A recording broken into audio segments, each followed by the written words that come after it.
We've played Sri Lanka quite recently, so I think both teams are fairly familiar with each other.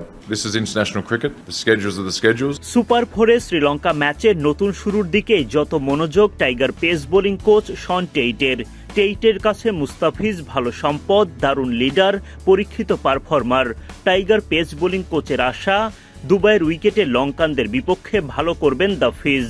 গোটা pace line আপকে বরাবরই আত্মবিশ্বাসী দেখতে চান তিনি। শুক্রবার সংবাদ সম্মেলনে এসে শ্রীলঙ্কার বিপক্ষে ম্যাচ নিয়ে শন টেইট বলেন, শ্রীলঙ্কার সাথে সম্প্রতি খেলা হয়েছে আমাদের, ফলে দুই দলই দুই দলকে ভালোভাবে চেনে। দারুণ ক্ল্যাশ। তারা আগের ম্যাচে আমাদের চেয়ে ভালো করেছে। আমরা নিজেরা কি করতে পারি সেখানেই ফোকাস করছি। মনে হচ্ছে ভালোই লড়াই হবে। সুপার 4-এ আসা অনেক বড় এফোর্ট।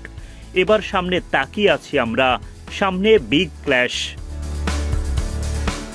মুস্তাফিজুর রহমানের প্রতি মুগ্ধ টেইট জানান, সে ভালো একজন সম্পদ, অনেকদিন ধরে খেলছে, দারুণ একজন লিডার, পরীক্ষিত পারফর্মার। তার সাথে কাজ করাটা দারুণ ব্যাপার। আশা করি সে ভালো বোলিং করে যাবে। সে এখানে আগেও খেলেছে, তার অনেক অভিজ্ঞতা আছে। তার সাথে আমার অত বেশি কথা বলতে হয় না। ফিজ যদি এমন পরিবেশে থাকে যেখানে সে খুশি, তাহলে ভালো পারফর্ম করতে হবে। আমার কাজ হচ্ছে তাকে খুশি রাখা এবং আত্মবিশ্বাসী রাখা। বাকি কাজ সে নিজেই করে নেবে। তাকে অত বেশি শেখানোর কিছু নেই, এটাই সত্য।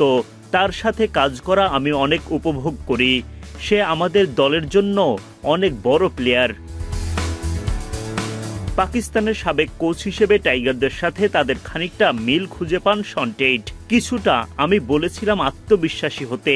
কিছু বাংলাদেশি বোলার নিজে থেকে আত্মবিশ্বাসী হতে হবে। বিশেষ করে ভালো দলের বিপক্ষে খেলতে গেলে আপনাকে আত্মবিশ্বাসী হয়ে প্রস্তুত থাকতে হবে।